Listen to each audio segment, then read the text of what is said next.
Hello students, कैसे हैं आप लोग। आशा करते हैं बहुत अच्छे होंगे। आज मैं फिर से जेएनयू के नए अपडेट के साथ यहां पे आया हूं। देखिए जेएनयू के नए अपडेट आंसर की से लेकर के तमाम कटअप और जो भी गतिविधियां हैं नॉन टीचिंग पोस्ट को लेकर के तमाम गतिविधि के साथ यहां मैं इस वीडियो में लेकर आया हूं। देखिए सबसे पहले आपको ऑफिशियल साइट के बदले मैं आपको साइड वेबसाइट पे लेकर चलता हूं, जहां आपको मिलेगा कि अगर वेबसाइट पे दिया हुआ है तो आंसर की का ऑप्शन यहां आता है। यहां से भी आप साइड वेबसाइट के माध्यम से देख सकते हैं। हाँ, मैं पहले बता दूं कि साइड वेबसाइट पे बाद में आता है। ऑफिशियल साइट पे किसी भी पोस्ट का, ना केवल जेएनयू का बल्कि अदर जितने भी कॉम्पिटिटिव एग्जाम होते हैं, चाहे अदर जो भी जानकारियां, सबसे पहले किसी के मेन वेबसाइट पे आता है, उसके बाद साइड वेबसाइट पे आता है।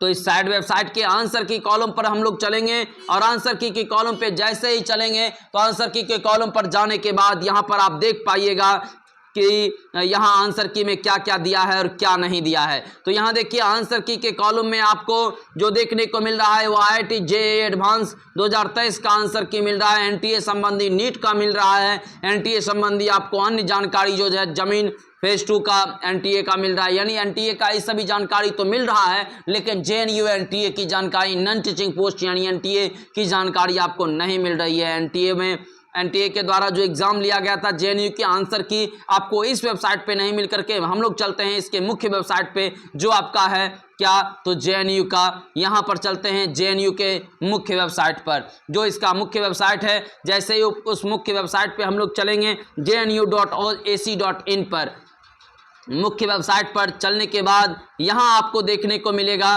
कि किस तरह से जेएनयू ने अपना नया नोटिस जो है जारी किया है। तो यहाँ देखिए जैसे ही आप जो है इसके मेन वेबसाइट पर चलिएगा, चूंकि विजिट हियर मेन वेबसाइट है तो आपको क्या करना है, इसके मेन वेबसाइट पर चलना है। जेएनयू के नॉन टीचिंग पोस्ट के जितने भी स्टूडेंट्स हैं, मैं आपको कहता हूँ आपको ज़्यादा मतलब परेशान नहीं होना है। वैसे जेएनयू ने जो किया है अपने आप में सही नहीं है, क्योंकि जेएनयू विश्व स्तर पे एक जाना माना संस्थान है, भारत में तो टॉप पर है ही। तो जनरली कहने का सीधा मतलब है कि ये जो नॉन टीचिंग का पोस्ट का एग्जाम लिया, उसको आंसर की वगैरह शॉर्ट टर्म में बहुत जल्द रिलीज करना था, जिसमें इतना टाइम इसने लगा दिया।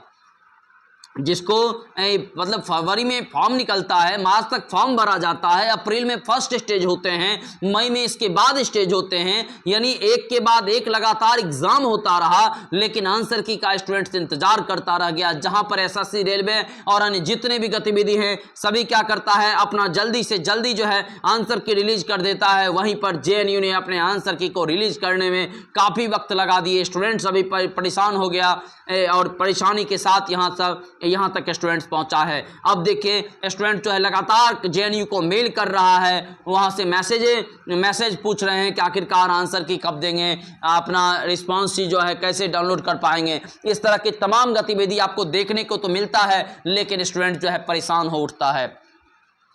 आपको क्या करना है, जैसे ही यहाँ ऑफिशियल पर आ गए job@JNU पर जाना है।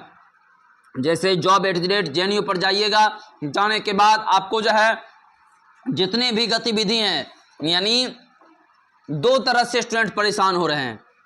एक परेशानी का उसका मुख्य कारण यह है कि एक तो वेबसाइट पर उसका आ नहीं रहा है आंसर की, और दूसरा उसकी परेशानी का कारण यह है कि तमाम गतिविधि में कहा जा रहा है लो आंसर की आ गया है, अब आंसर की डाउनलोड करना है। और पता चलता है वैसे भी जेएनयू ने तो खेला कर दिया है।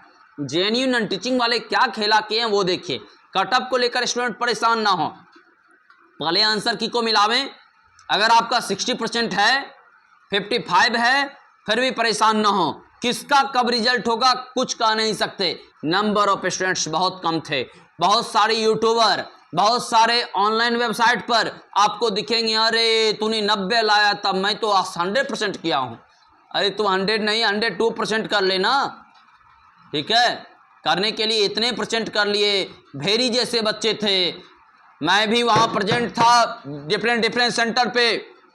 मैं गया था सेंटर पे, अपने नियरेस्ट सेंटर पर। मैं वहाँ देखा हूँ कि जो एग्ज़ाम हो रहा था उसमें जो स्टूडेंट बैठा था, वो बैठे हुए स्टूडेंट सभी एग्ज़ाम के थे। मतलब उसमें उसका प्रोफेशनल असिस्टेंट था, सेमी प्रोफेशनल असिस्टेंट था, लाइब्रेरियन था, इसके अलावा मान लीजिए स्टेनोग्राफर था, एमटीएस था। तमाम गतिविधि के स्टूडेंट्स जो है वहाँ बैठे हुए थे। यानी कहा जाए तो उसमें सभी के क्वेश्चन एक ही समान था और स्टूडेंट अलग अलग थे। तो इसलिए आपने देखा होगा कितने स्टूडेंट्स जो है अब्सेंट हो पाए, फॉर्म बहुत कम भरा गया और यहाँ जो स्टूडेंट एग्जाम में बैठ सके वो बैठे हुए एग्जाम जो थे सभी मिसलेनियस एग्जाम के वहाँ स्टूडेंट देखने को मिल रहे थे। इसलिए आप कटअप को लेकर निश्चिंत रहें, 100% निश्चिंत रहें, कटअप आपका कम ही जाएगा। लेकिन उसके लिए आपको निश्चिंत रहने से बेहतर है जो आपको आंसर के मिला करके फिर आपको रिस्पांस सीट के साथ मिलाने के बाद आपको यहाँ जवाब देना है। तो यहाँ देखिए नॉन टीचिंग वाले ने क्या क्या नोटिस छोड़ा है, उन तमाम गतिविधि को एक एक नोटिस को मैं स्पष्ट करता हूं। वैसे मैं पहले भी स्पष्ट कर चुका हूं, लेकिन फिर से इस वीडियो में मैं क्लियर रूप से आपको स्पष्ट कर देना चाहूं। ये देखिए 2/2/2023 को एक नोटिस है नॉन टीचिंग को रिगार्डिंग, जिसके लिए आपको किसी तरह का कोई ज़रूरत नहीं है जानने के लिए। वजह क्या है? क्योंकि 2/2/2023 को आपका कोई मतलब नहीं है, क्योंकि आपका वैकेंसी ही 20 फरवरी को आया था और ये 2 फरवरी का है। 14 अप्रैल का वह नोटिस है। वैसे बच्चे जिनका एग्जाम अप्रैल में 2 दिन में हो पाया, जो आपका अप्रैल के दोनों दिन 26-27 को जो एग्ज़ाम हो पाया था उसी एग्ज़ाम के रिगार्डिंग है। यह 10 दिन पहले लगभग दे दिया गया था कि आप अपना एग्जाम सिटी डाउनलोड कर लें, जैसे कि अभी दिया गया है आपका विश्व भारती नॉन टीचिंग पोस्ट वाले का, बिल्कुल वैसे ही। इसके अलावा एग्ज़ाम शेड्यूल फिर से जारी किया गया मई वाले का, इस बीच में आपको आंसर की जारी नहीं किया गया। 18 मई को जारी किया जाता है कि 29 मई को हम से जितने पोस्ट के लिए एग्ज़ाम बचे हुए हैं उन पोस्ट का हम एग्ज़ाम लेंगे। 24/5 को फिर से एक नोटिस जारी होता है नॉन टीचिंग के लिए कि एक नॉन टीचिंग पोस्ट था जिसका नाम सीनियर टेक्निकल असिस्टेंट था। कहा गया कि इस पोस्ट को मैं कैंसिल कर रहा हूं, ये पोस्ट अब नहीं रहेगा। जिसने इस फॉर्म को भरा है उसके पैसे को मैं वापस कर रहा हूं, आपका रिफंड की प्रक्रिया जारी हो रहा है। इसके अलावा जो अगला नोटिस है वह 13/6 को दिया गया है। 13/6 को एक नोटिस जारी किया गया, जो 13/6 को नोटिस में आप देखिएगा क्या नोटिस है। यहाँ देखिए जैसे ही मैं इस पर क्लिक करता हूँ वैसे आपने देख लिया होगा, यहाँ पर स्पष्ट रूप से दिया हुआ है कि display of private answer key and question paper with record responsive for inventing changes. यहाँ पे आपको स्पष्ट रूप से कहा जा रहा है कि जनरली आपका जो यहाँ पर प्रोविजनल आंसर की है और क्वेश्चन पेपर है विथ रिकॉर्ड रिस्पॉन्सिट, आपका जो है उसको कह रहा है कि जनरली ये देखिए 13 तारीख को है, क्योंकि कह रहा है कि मतलब आंसर की को लेकर के चैलेंज आप करना चाहेंगे तो 13 से 15 तारीख तक जो है आप आंसर की को लेकर के चैलेंज कर सकते हैं। जनरली आपने आंसर की को लेकर के देखा होगा, यहाँ देखिए कह रहा है क्लिक चैलेंज रिगार्डिंग आंसर की, please go to NTA website. कह रहा है एनटीए वेबसाइट पर यहाँ पर जा करके और आप जो है चैलेंज कर सकते हैं। इसके ऑफिशियल साइट पर जाने के बाद जो है आप यहाँ क्या कर सकते हैं तो चैलेंज कर सकते हैं। अब बताओ स्टूडेंट्स, आपने तो आंसर की से अभी सही तरीके से मिलाया ही नहीं है, तो फिर आप जो है चैलेंज किस बात को लेकर करोगे। तो यहाँ पे जो है थोड़ा सा जेएनयू ने स्टूडेंट्स को चौंकाया है, क्योंकि पहले तो आंसर की सही तरीके से दे उसके बाद ही जो है चैलेंज किया जा सकता है, और उसका डेट क्लियर कर दिया कि 15 तारीख तक की है, जो डेट आपका खत्म भी हो चुका है। ठीक है, तो यहाँ देखिए एडमिट कार्ड का लिंक, एग्जाम एडवांस सीटी का लिंक, कोई मतलब नहीं है। कैंसिलेशन एग्जाम के से संबंधित कोई प्रीवियस क्वेश्चन पेपर, इससे कोई मतलब नहीं है। आपको मतलब जेएनयू के इस वेबसाइट से है, क्योंकि इसी वेबसाइट के थ्रू आपका जो है रिजल्ट आना है, इसी वेबसाइट के थ्रू आंसर की डाउनलोड होगा, इसी वेबसाइट के थ्रू आपको चैलेंज कर सकेंगे, इसी वेबसाइट के थ्रू अगले स्टेज की तमाम जानकारी आपको मिल पाएगा। तो यहाँ पर आप देख सकते हैं ये जो जानकारियाँ हैं इसमें आपको देखिए न्यू में 4 न्यू आपको मिलता है। एक मिलता है सबसे नीचे में, चलिए एग्जाम शेड्यूल ऑफ जेएनयू। अब शेड्यूल से कोई मतलब नहीं क्योंकि आपने एग्जाम दे दिया है। फिर एग्जाम शेड्यूल संबंधी है क्योंकि 2 बार एग्जाम ऐसा हुआ था इसीलिए, तो वो भी आपको कोई मतलब नहीं। कैंसिल एग्जाम को लेकर है आपको कोई मतलब नहीं है, आपको ऊपर वाले से मतलब है जिसको लेकर अभी आपने नोटिस देखा चैलेंज को लेकर के यहाँ जानकारी मिलता है। वही चीज़ें आपको यहाँ मिलता है, display of question paper and answer की चैलेंज जेएनयू रिक्वायरमेंट 2023। तो यहाँ पे जो है आपको क्या करना है, क्वेश्चन पेपर के कहता है कि display display of question paper and answer की चैलेंज एंड JNU रिक्वायरमेंट। ये JNU संबंधी जो है इस क्वेश्चन पे आपको कहता है अगर किसी तरह का कोई दिक्कत है, किसी तरह का कोई क्लेम है तो आप क्या कर सकते हैं, तो इसको जो है निश्चित रूप से आप जो है मतलब कंप्लेन कर सकते हैं। किसके थ्रू?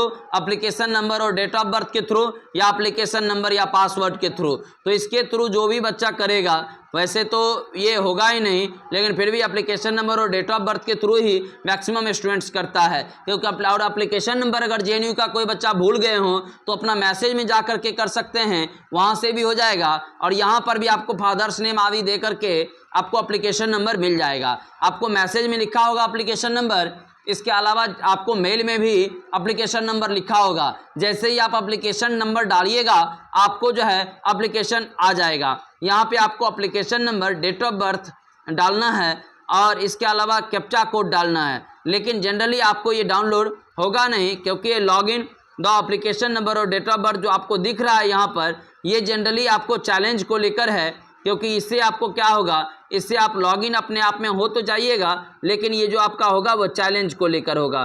तो अभी आप जो है जनरली चैलेंज नहीं कर सकते, ये एप्लीकेशन आपका डाउनलोड होगा नहीं। तो डियर स्टूडेंट्स, आपका जैसे ही नए अपडेट आते हैं, एक नए कोई मेल आता है या फाइनल आंसर की आपको देखने को मिलता है, निश्चित रूप से आपको जानकारी दे दूंगा।